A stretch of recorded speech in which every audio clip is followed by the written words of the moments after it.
This is the first tutorial that we're gonna have on beatboxing sounds. We're gonna learn Kevin's snare from Kevin's snare from Pentatonix.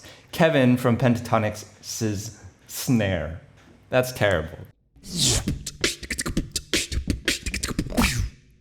Justin from the future here. So real quick, beatboxing has three basic sounds, right? The bass, the snare, and the hi-hat. The bass is, the snare is, and the hi-hat is, right? So in a basic beat, you'll have. So we're gonna learn the snare first, not because it's the easiest, but it's the most interesting and different compared to other beatboxing tutorials. Also in beatboxing, there's a concept of inward sounds and outward sounds. Outward is you're breathing out, your air goes outward, and then inward is you're breathing in, right? So I can have two sounds. One is outward, and I can make a sound similar to that going inward like. So that's what I mean when I say outward, inward. Inward just means we're breathing in, okay? Let's get on to the video. Hey guys, welcome to Spit to the Rhythm. This is the #1 tutorial. The #1. This is the first tutorial that we're gonna have on beatboxing sounds. We're gonna learn Kevin's snare, which is, it's an inward K. I think inward clap, I guess it's called. Sounds kind of like, right? Okay, this snare is awesome, and I think it's the best snare for a cappella in general, and I'll tell you why. #1, it's just a clean, very universal sound. Every Pentatonix song has this snare, and basically any song you put out there, it's gonna be able to work with it. You can use it basically anytime, and it'll be okay. #2, it's very loud, and this is a huge benefit and advantage for a cappella groups, so that they can perform outside and it'll sound somewhat okay. As well as in the ICCAs, if you're in the States, basically an a cappella competition, a lot of times the sound guy doesn't turn up the beatboxer enough. So a lot of vocal percussionists will be very muffled and you can't hear them. And having that snare is just so integral to vocal percussion that if you have a loud snare, you can have that above everyone else and you just sound better no matter how good your other sounds sound. So loudness, that's a very important aspect. C, you never run out of air. A lot of people like to have like an outward, right? Or an outward snare. And it's okay, but when you're using that snare for an entire set, like an hour of music, right? And you're doing choreography, you're running around, you get very tired and you need a lot more air in your system. So having that snare as an inward that you can really get as much air as you need in just one snare is an awesome thing. It lasts you quite a long time. I've never had a problem with air unless I've been doing outward sounds. And last of all, no spit. It sounds silly, but it's important. Your a cappella group members will thank you greatly for not spitting all the time. You have saved our lives. We are eternally grateful. I remember I tried with other snares with music videos and I was above one of my friends. Shout out to you, Eric. But I was doing my snare. It was an outward, right? And we had to shoot this multiple times and just like the spit was going and they're just like falling on top of him. He only told me like, halfway through the shoot, I felt so bad.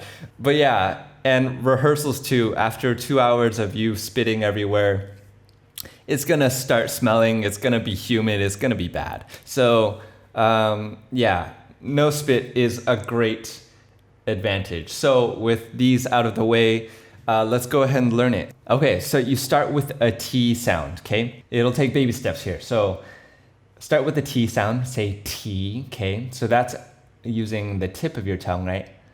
But now say T with the tip of your tongue on the roof of your mouth. So I'll tell you now, it's impossible, but what will happen is you'll try and use other parts of your tongue and you'll get to the sides where you need it to be. So we're gonna use it where, if you can make this sound like, right?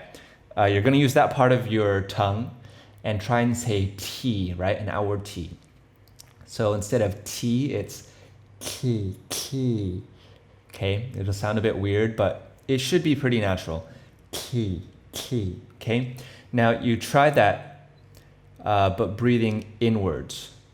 Okay, you don't need to use a lot of air. You don't need a lot of pressure. That's one thing. A lot of other people will say, oh, you need to build the pressure. You gotta get it loud.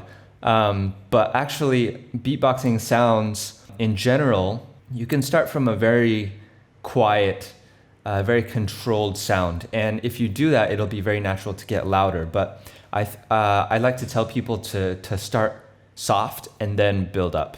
Yeah, back to the sound. So it's a T inward. Okay, with no voice, of course, because it's inward. And yeah, you're basically doing it if you're caught up so far. So what we're doing is we're taking an E sound, right? And we're changing it to a like an sound, right? But your tongue is still touching the top of your mouth. So, and if you just make that louder, then you get the snare. So, and with that tongue up, you can experiment with how much resistance you put afterwards. So to get a faster and a more precise snare, you can let go of the air right away. So it's like, right? Or you can hold on to it longer and it'll sound like, yeah. So Kevin from Pentatonix, he does a little bit of both. But he does like to hold on to it a little longer though. So yeah, practice that at home. You can practice the snare. Make sure it's just consistent and it's reliable. So you can go to a Pentatonix song like I Need Your Love, right? It's the first chorus or something goes like, I need your, right? It just does it over and over. So try and do that. Just be able to have a strong, consistent snare over and over. Okay, so once you get that, you're good to go with snares. We'll try and get it faster later, but for now, that'll be great. If you like this tutorial, then go ahead and comment what you liked about it, give a like, and subscribe to the channel. We're gonna talk about bass. We're talking about different ways to become a better vocal percussionist for a cappella groups. So thanks for listening, and we'll see you next time. Keep spitting.